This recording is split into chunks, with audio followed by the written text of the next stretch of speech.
What's up, YouTube? Today we're gonna do something different. We're gonna be doing a Let's Play, but since I don't really have time to stream and work on YouTube content separately usually, I'm gonna do it at the same time.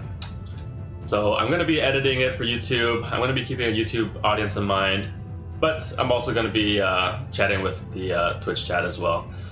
So I do want to make this a very balanced playthrough. I want to showcase as much as possible of the game. I'm going to try to choose as many different classes when my children grow up as possible. And I'm also going to be not skipping through all the quest dialogue. I usually do that when I play on Twitch, but since there may be a lot of first-timers watching, or even people who are thinking about buying the game and they want to see how it is first, I'll probably also voice act it. There's no voice acting in the game yet, so you guys might have to listen to my beautiful voice acting.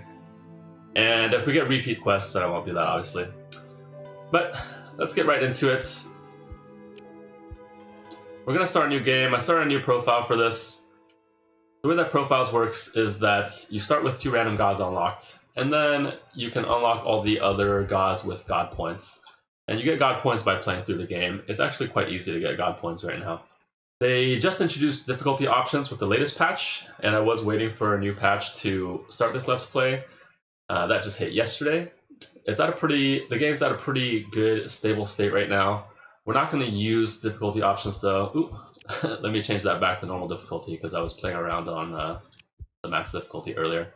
We're going to play on normal difficulty for the Let's Play because we want to showcase it for the newer player. And which deity should we choose?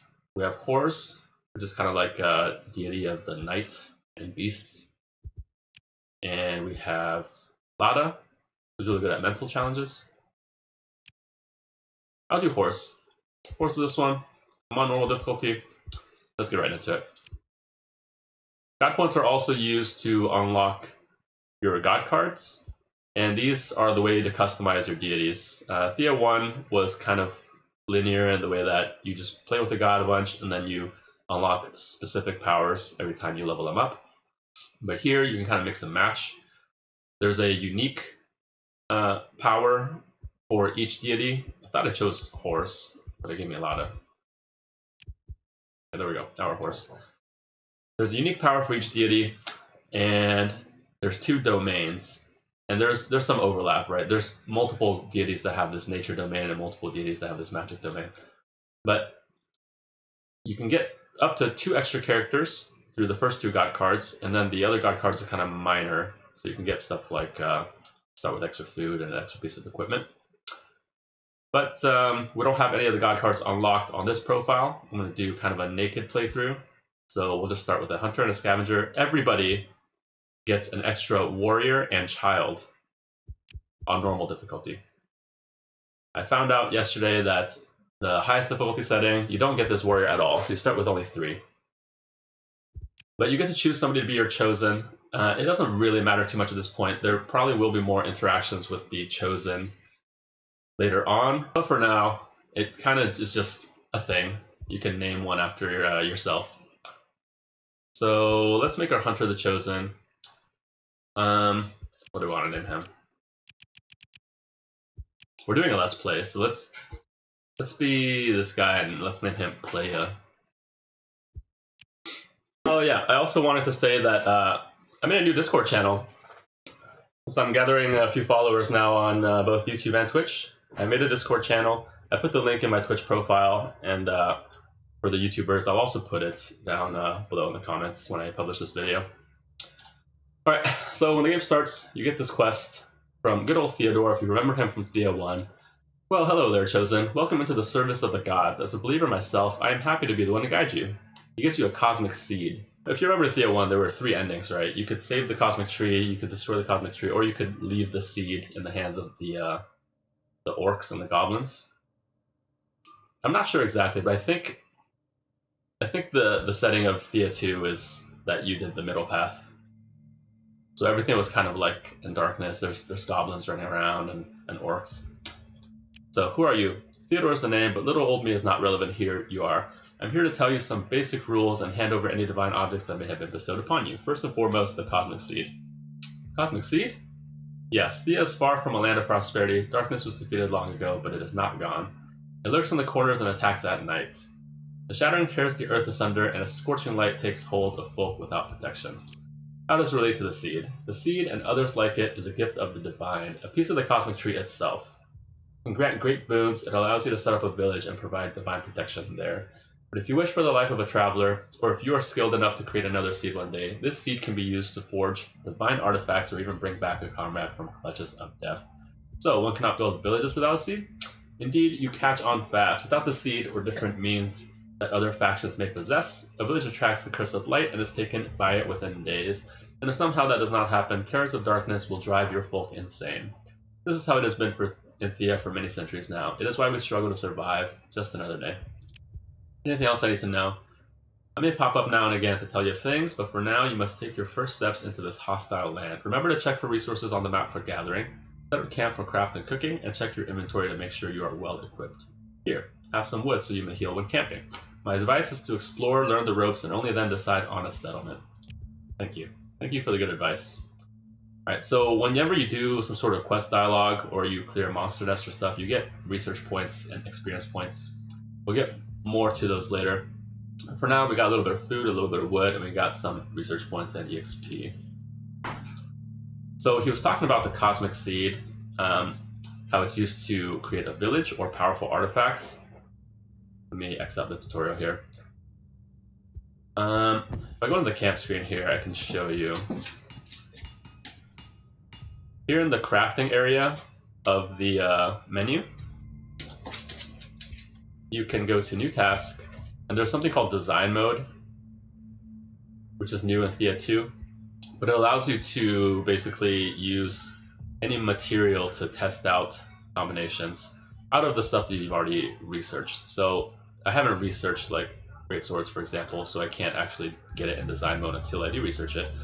But there's some stuff that comes at the beginning of the game too. So the other ring is the artifact that Theodore was talking about.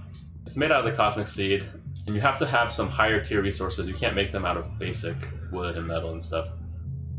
But it is really powerful. It gives you a summon demon skill, but most importantly, it increases all your attributes. So even the weakest version of it, like with mithril or obsidian, it'll increase all your attributes by 5.6, increase your max health by 16, and give you shields. If you don't know the mechanics of this game, it might not seem super powerful actually, but it is extremely powerful. It's very, very powerful. But if you want to use your cosmic seed for a village instead, then you go here to this little tab where it says buildings, and you can choose to create a village out of cosmic seed and a bunch of some other material. You can obviously get better bonuses for your village, like extra gathering range if you use better materials, right? So like diamond gives you +2 gathering range, which means a total of 3 gathering range. Any of this basic stuff, like just wood, is +1 gathering range, so your village actually has 2 gathering range, because 1 is without a village. You wait till the very late game, you can actually get +3 gathering range, which means a radius of 4. That's pretty insane, pretty overkill. There's actually not that much storyline yet in the game. I mean, you know how in Thea 1 they had the Cosmic Tree quest line, and then later on they added the Giants quest? That's probably going to happen in this game as well. So I've never really gotten to the point where I'm using all these super late game materials. But that'll come. There's a lot of balancing to be done as well, I think. So right now, on normal difficult at least, it seems like a village is not really quite necessary. It seems like it actually is much more powerful to craft the ring. You have a killer battle party. But I'll have to reevaluate after getting a little bit more familiar with that new difficulty settings that came out. It seems, just from messing around for about an hour, that it'll be a lot more viable and necessary to set up a village on the higher difficulty levels. And also there's some stuff about villages that are not implemented yet.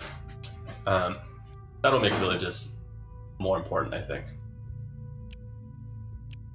You have one cosmic seed, and you get a second cosmic seed at some point through the main quest line, but I think that they may eventually add a way for you to get more, maybe some sort of rare quest that can show up. We'll have to see. Alright, so you can press tab to show resources. I guess there's no resources and then a couple tiles next to me, that's why nothing's showing up. But the first thing I like to do is actually check out my surroundings. You can see a lot of stuff through the fog of war. I can see that there's some ruins. There's like this might be a neutral village actually. More ruins over here. You can see other islands as well. Okay, so here's another island. All the islands have very unique biomes, and you should be able to tell just by looking at them through the fog of war which island it is. And once you get familiar with them, you'll know like what specific resources and enemies and what neutral faction spawns on each island. But I won't spoil those yet. Second thing I like to do is you gotta take a look at your characters. We started with a scavenger, a warrior, a hunter, and a child. Scavengers and also scoundrels, I think, they start with a pet boar. They're quite useful, you'll see why in a little bit. I'm going to move the boar to the child though, because it gives you +1 movement points, and the child starts with 1 less movement point by default. So having all your characters in the party have the same number of movement points is good, otherwise the whole party moves at the slowest person's pace. The boar can also be summoned in battle, so I'll show you that in a little bit. I think I want to put as much armor as possible on the warrior. He's got a bone greatsword. The amber jewelry gets a little bit of shield, so I'm going to give it to him. Greatsword is a two-handed weapon, so no iron shield. I think I'd rather equip the greatsword than a one-handed sword and a shield. That's not too important anyway. I'll get different stuff later.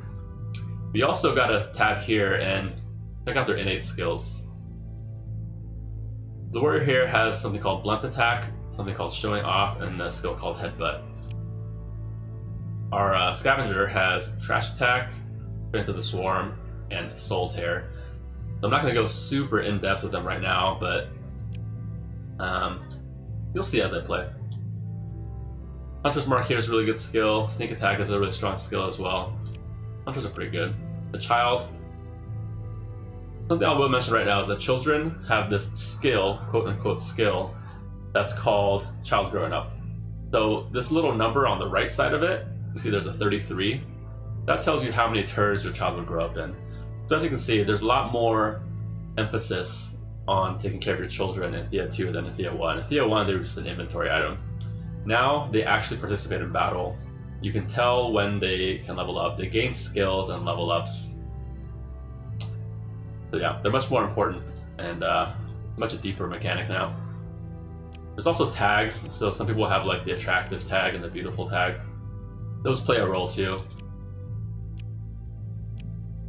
The specifics, we'll get to it when we get to the point in the game. But at this point, let's go ahead and start moving around. You can see that we're revealing some of these vegetables and fruits now. Alright, let's move over this way. We found a ruins. We want to clear out as many ruins as possible. Nobody's injured, and I don't need to craft anything really right now, so I don't think I'm going to camp. We'll just end the turn here. There's some rats. Theodore wants you to... Alright, so I'll just go ahead and read all the text. So as tradition has it, your god sent me to guide your first steps on this new and bewildering island. To get us started, check what resources you have near you. Yep, I think you told me that already. You have some food and wood. They are always good to stock up on. This is true. You need both to heal when camped, and you need a variety of foods to better heal your mental wounds and keep morale high. Finally, my first task for you, cook or find me some more food, please. To do it, set up camp and choose that juicy chicken drumstick icon to cook, or the basket to gather food from the land. This is making me hungry, so hurry up. Alright, more sage advice from Theodore. Some more tutorial stuff. There's some tutorials. I think there's some things that are missing tutorials, and I plan on add them. But yeah, every tutorial thing that pops up, you should click on. From the main menu, there's actually a battle tutorial as well. But we're going to go up into these ruins. We come across the ruins of a town. It was torn asunder by the Shattering, clearly. But more than that, there is an odd light beaming from the gash. Alright, so we have a hunter, so we can access this special option. You can tell by the brackets. We're going to use that special ability, so the hunter is going to search the place carefully. You find tracks of people all going in one direction, away from this place, but their walk is odd, as if their steps were made in unison like an army. But you see children, folk with injuries, and even dogs following the same pattern. Right, so we found some zombies basically, but they're a little bit different than the zombies that we're used to. These are like light zombies. So we're going to find out that the enemy now is no longer the darkness, it's the light. We're going to search this place, I guess. We got some sandstone. We search the ruins but find mostly white ash and some rubble, but the more you linger here, the more you feel an odd burning upon your spirit, as if something is trying to get in. Alright, so now's a good time to tell you about these card symbols and this number in the circle here. The number in the circle is the difficulty of the challenge. Right? The card symbol shows you what type of challenge you're about to get into. So purple is going to be spiritual, yellow is mental, and red is physical. But also there are solid cards and outline cards. As you can tell here, this is an outlined purple card with a black center. So that means it's a conceptual challenge. The conceptual challenge is different in two main ways. The first one is that you don't take damage that you sustain in the challenge. You just have to win. It's a win or lose.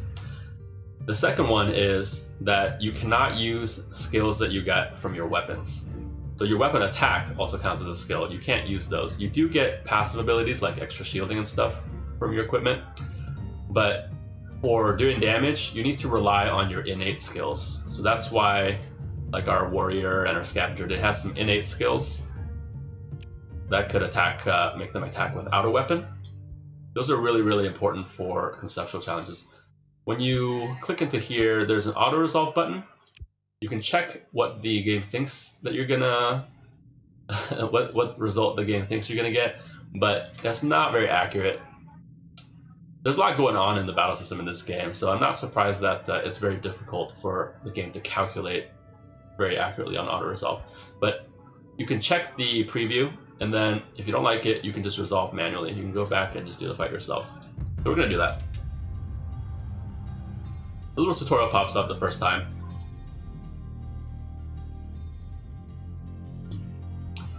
Alright, so they went first.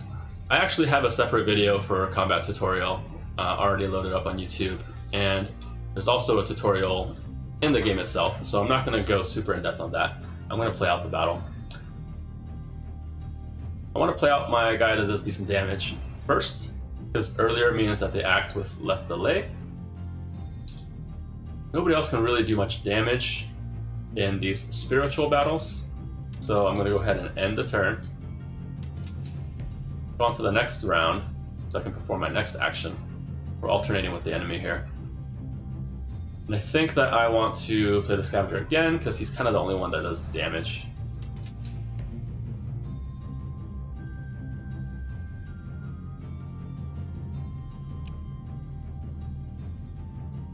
And I'm going to play him 3 times. You can play the same character multiple times. They'll end up being clones of each other. It's good because you can get multiple attacks off, but it's also bad sometimes because they can take damage multiple times from the same attack if there's splash damage or AoE.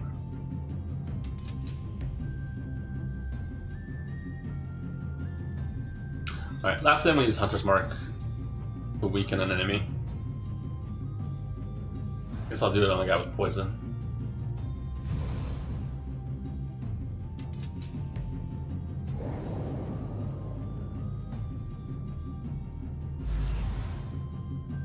There's a little slider on the bottom right now to increase the battle animation speed. I guess you can't see it because my face cam is there. Speeding it up a little bit because it'll get really slow and tiresome if you're leaving it on the default speed. I'm sure that eventually they're going to put it in the game settings. But right now you kind of have to do it every battle. Alright, so we Beat that. Got some more EXP and research. We're gonna keep on moving. Explore a little bit more of the island. Because that's as far as we can go.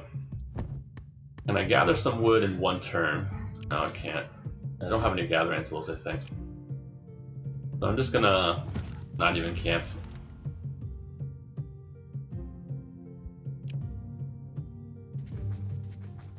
Keep moving up. The icons that pop up on the right tell you what you've gathered and crafted every turn, or if you get a research point, or if you have a level up. So we got enough research points to get an advancement point here. You hover over it, it tells you how many points exactly you need.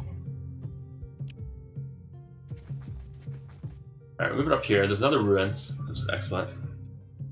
We want to hit up as many ruins as possible so that we can get loot and EXP. Alright, we're gonna get some vegetables. We have enough gathering to get 2 stacks of vegetables in this one turn. Each stack is gonna be 5 pieces of vegetables. You know what? Might be able to cook something at the same time. By the way, so there's a crafting screen here. Gathering. Here's cooking, and here's rituals. So I'll show you rituals later, but right now I'll show you cooking.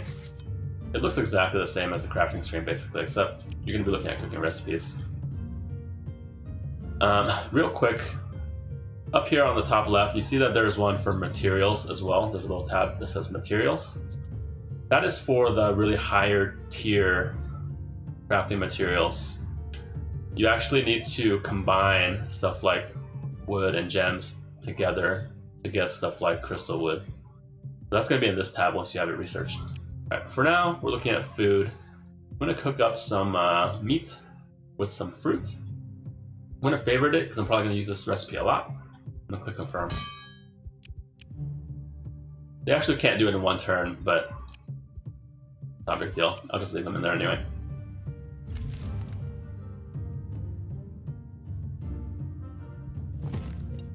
Alright, so we're going to hit these ruins. As you scour some old ruins for loot, you notice you're not the first to arrive. The other group does not see you yet, but this may change at any moment. Let's investigate. Let's at least get some options. It looks like these are scavengers, a rugged, scruffy lot, pillaging what they can from the ruins. You took some time to scout, so now you're in a better position for a tactical attack. So, I think we're just going to attack them. I'm not that nice.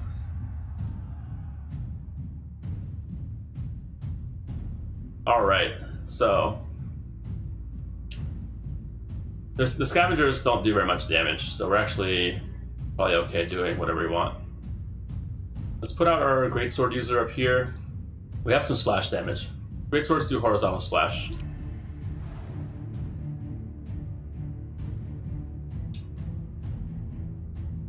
I can use the hunter's sneak attack skill, which is actually better than the hunter's bow. So I'm not sure why I have the hunter even equipped with a bow. He doesn't need it. I'm going to use the hunter's sneak attack skill, have him placed behind the warrior so he's safe.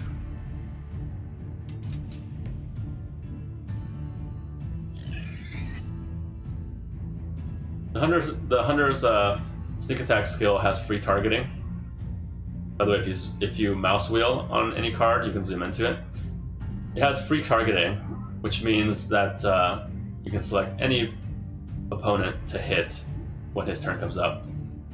Whereas the bow, it free targets if there's nobody directly in front of it, but if there is, then it just hits the person directly in front.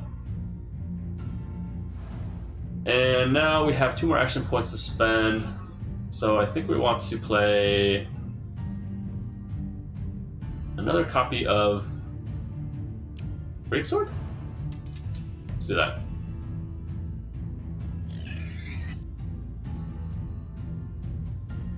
And then I think I'll play another copy of Hunter's Mark as well.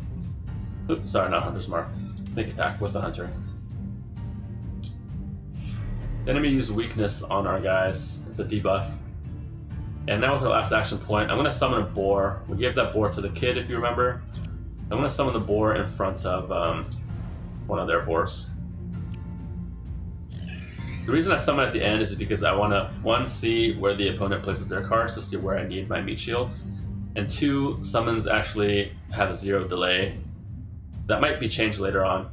But right now, any summon has 0 delay, which means that I can place him anywhere at any time, and it doesn't make him slower. Everybody else's attacks will get slower the later you place them on the board.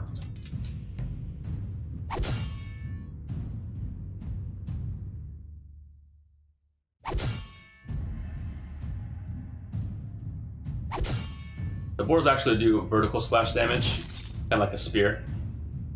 You can tell by the animation there. Alright, so now we get to target our sneak attack because it's our hunter's turn to act.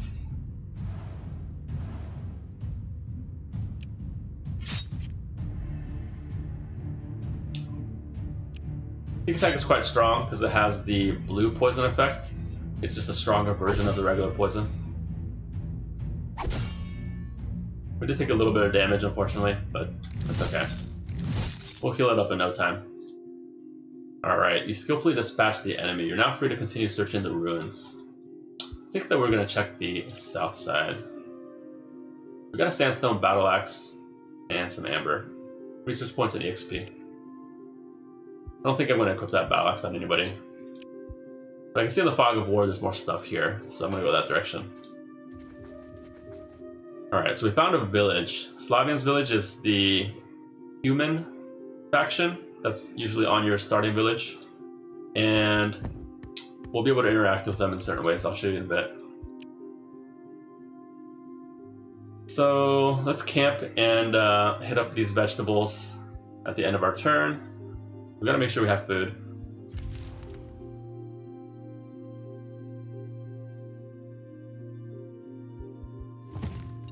I actually really want to do these ruins that are on the other side of the village first.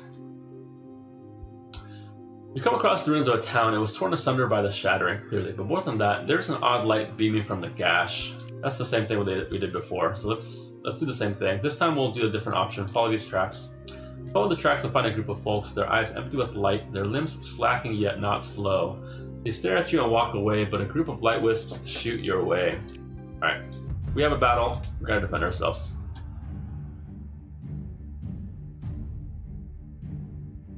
Alright, so we get the first action. I think I'm just going to put my greatsword guy out here. I know this enemy is really weak, actually, so not much we need to do. Let's just put our greatsword guy up again.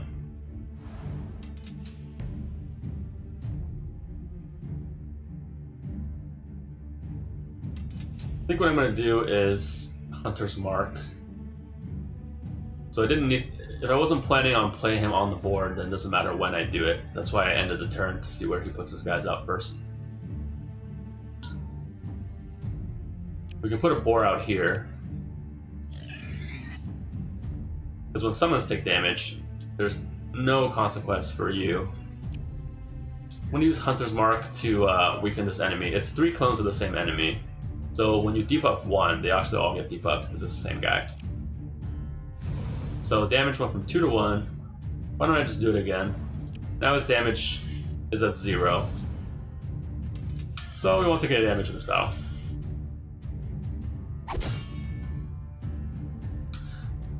Yeah, hunters are pretty good. I like them a lot.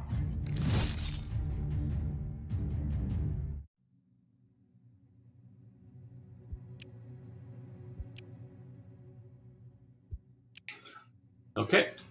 And I think that Theodore is supposed to give us another quest, like, right now.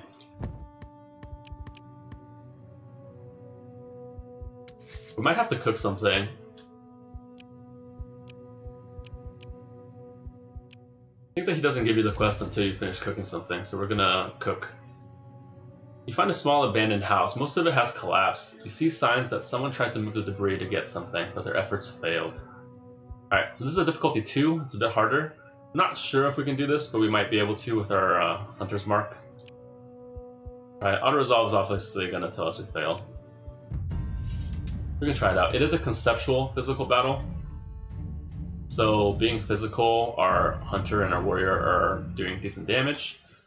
But we also can just put the Child and the Scavenger up as meat shields, even though they don't really do damage, because they're not going to sustain the wounds. It's a conceptual battle. That said, let's first Hunter's Mark them as much as possible. There's 3 enemies.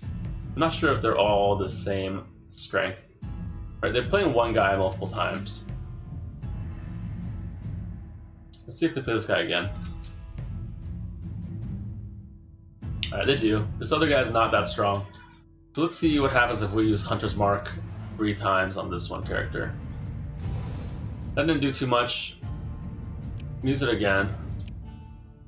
As you can see, by the way, every time you try to use the same card in combat more than once in the same combat round, the AP cost goes up. So first it was 1, then it was 2. If I use them a 3rd time, it costs 3 AP. Alright, so we used Hunter's Mark 3 times. This guy's damage went down from like 15 to 11. Still a little bit too much. We're gonna have to put out our Scavenger to tank some hits. And then the Scavenger's probably not going to survive enough hits to tank everything. So our child is probably going to tank some hits as well from our hand. When there's nobody left in our board, then they'll start attacking our hand.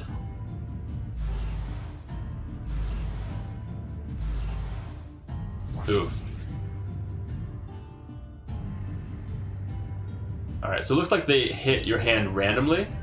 A random target in your hand. I'm lucky that the hunter and the warrior are still alive here. We're going to have to do the same thing. We'll have to see if we can get this rock down to a much weaker state. It might not be possible, but the conceptual challenges usually are not too punishing if you lose them. So a lot of times it is the correct move to just forfeit or run away.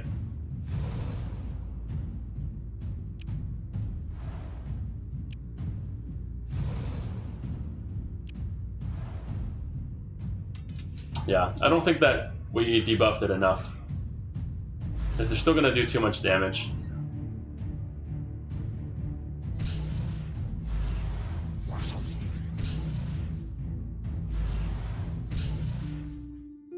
Alright, the debris is too heavy, and it is likely that whatever may have been hidden beneath it has to be crushed. So, okay, so we lost some loot. We still got some wood.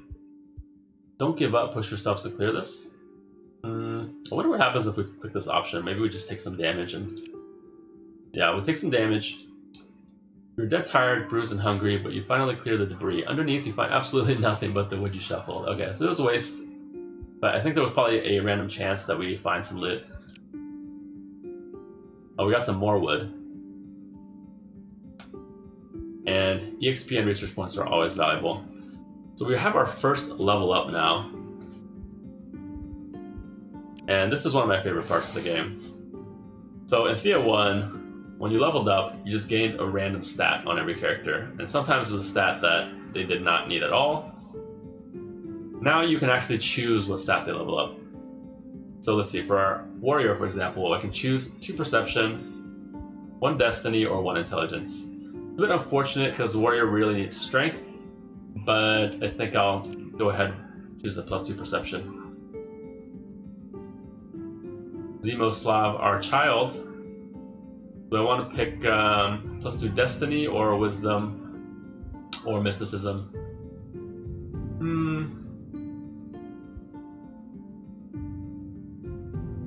Guess I'll choose the +2 destiny. The stats that you pick for children actually affect the options that they get to grow up. I think that the requirement might have just been changed in the last patch. Like before, if I gave him +1 wisdom, then he has a chance of unlocking the option to grow up into a Zerka, which is like a sage type character. They have really high stats for the mental challenges. I think it might be +2 now. Like it might require 4 wisdom now and not 3. I'll just give him the destiny stat. Thea, our hunter. Hunters do really well with perception. It's gonna make Hunter's Mark stronger as well, and sneak attack. So we're gonna get perception on the hunter for sure. Our scavenger. Scavengers are actually decent spiritual classes, despite it being lore friendly or not. So I'm going to go ahead and choose mysticism for you. And I just noticed that we have an all-male party, which means that there's a slightly less chance to have children. You still have a chance. There's 2 childbearing events in this game. There's the Cabbage Patch and the Stork. The Stork occurs randomly when you have males and females in your party, and the Cabbage Patch occurs randomly regardless. So if you have males and females, it's kind of like you've doubled the chances because you have 2 potential events that can trigger instead of 1. Alright, so let's uncamp here. I think that I actually wanted to stay camped to finish up that thing we were cooking. But since I uncamped, we already dismantled it. We lost our progress, so let's keep moving. A pack of beasts approaches. We have a special option with the hunter here. Stalk the beast and hunt them down. We can do so without having to take damage because it's a conceptual challenge. I thought wrong. I thought that we could auto-resolve it, but I was wrong. Alright, and they're done. Got some blood bone, very nice. EXP, love it. Let's keep on moving. I guess I'm gonna actually move back to the vegetables now.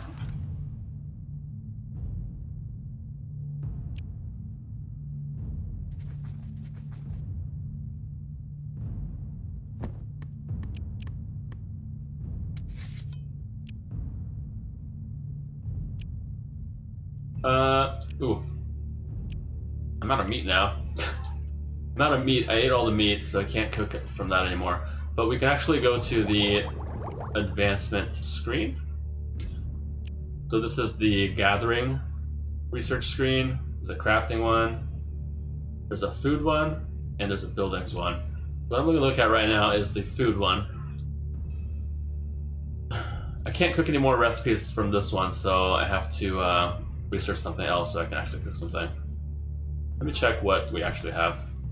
We have 30 vegetables, 28 mushrooms, which kind of counts as a vegetable for most recipes. I think we're going to go research vegetarian choice, because we can cook vegetables with other vegetables.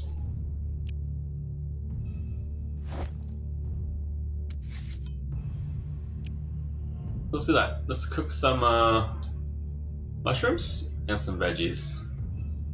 5 veggies and 3 mushrooms for pickles.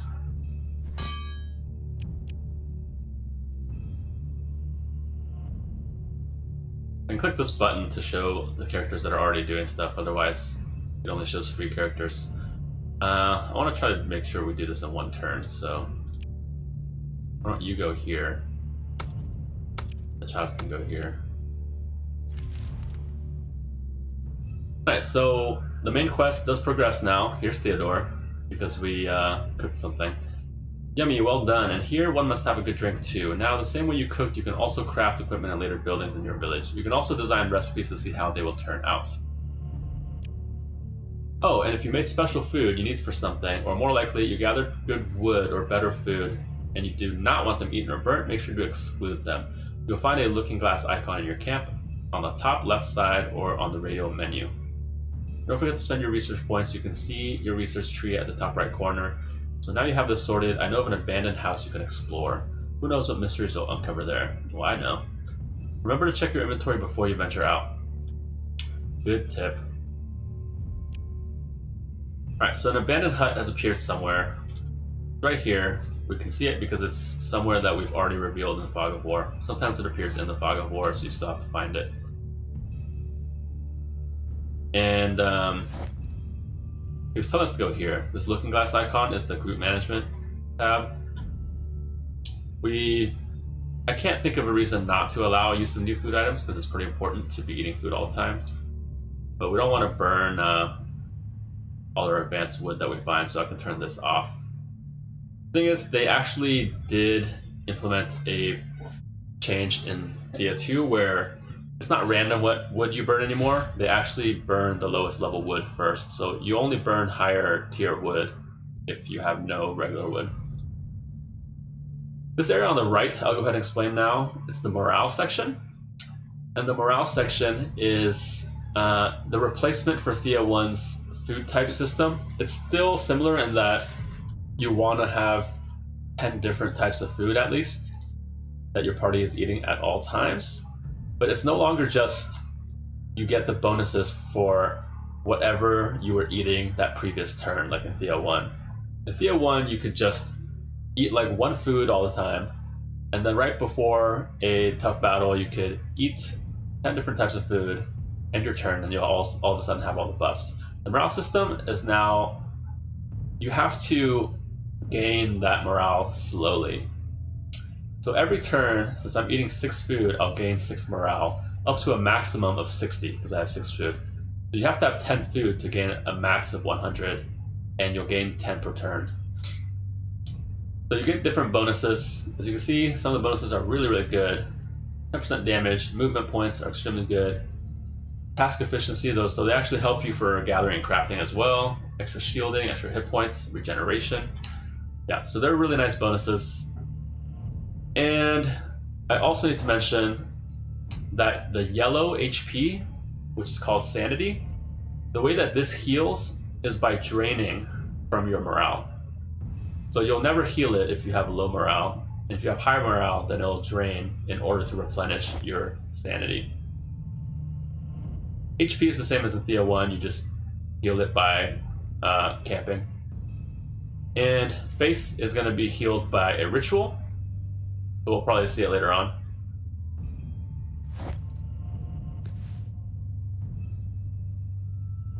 But yeah, morale is very important in this game.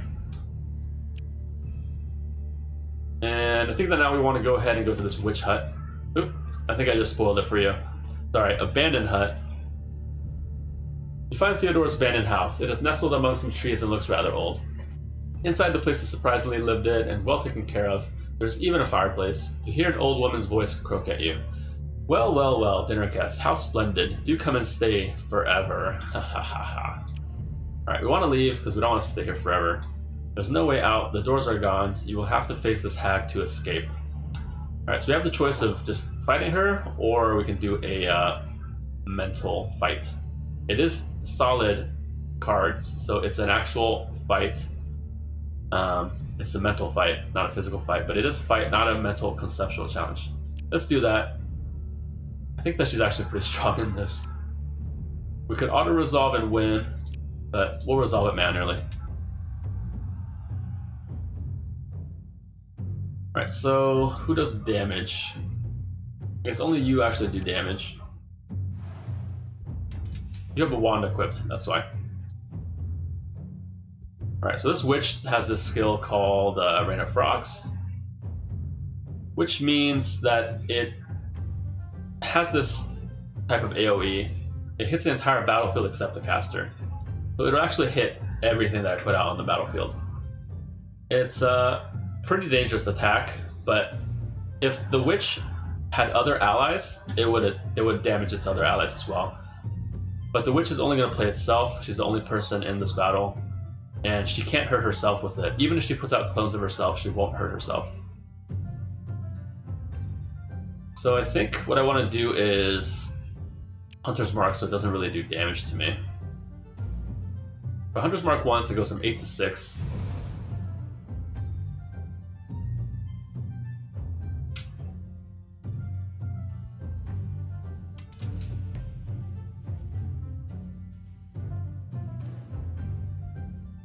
Hunter's Mark again.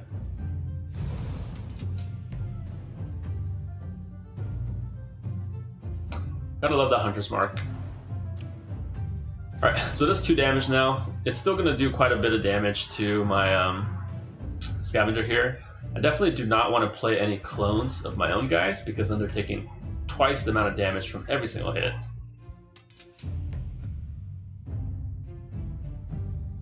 Alright.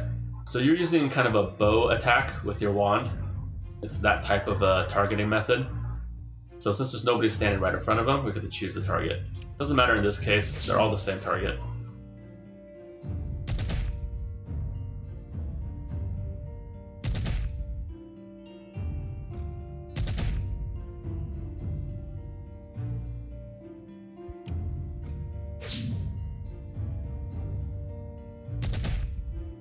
So we do take these injuries, quote unquote injuries, from this battle, but right now there's not really too much of a penalty from losing sanity or losing your faith. It's not the same as HP, right? Because when you lose HP, you have a chance to die. Lose that character permanently. Alright, she's down to 0, so I think we're safe to play out more cards. But when you lose sanity, if you have less than 0 HP of any of the 3 types, then that character can no longer participate in any battles or challenges. So it is important to heal.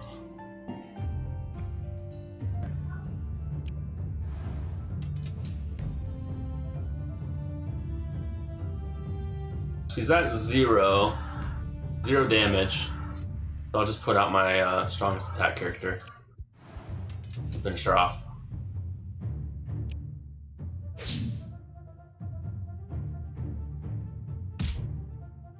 It appears that the wand actually has free targeting, maybe? Oh no, I see. It was this one on the right that had the free targeting because nobody was standing in front of him. Yeah. Alright. So you beat the witch. The witch laughs. Bye, you are nice. I won't eat you. In fact, here a small gift before I go, chosen. A package is left for you, and the hut changes back into an old, decrepit building. We gained some herbs. We lost some sanity. Alright, we'll take it.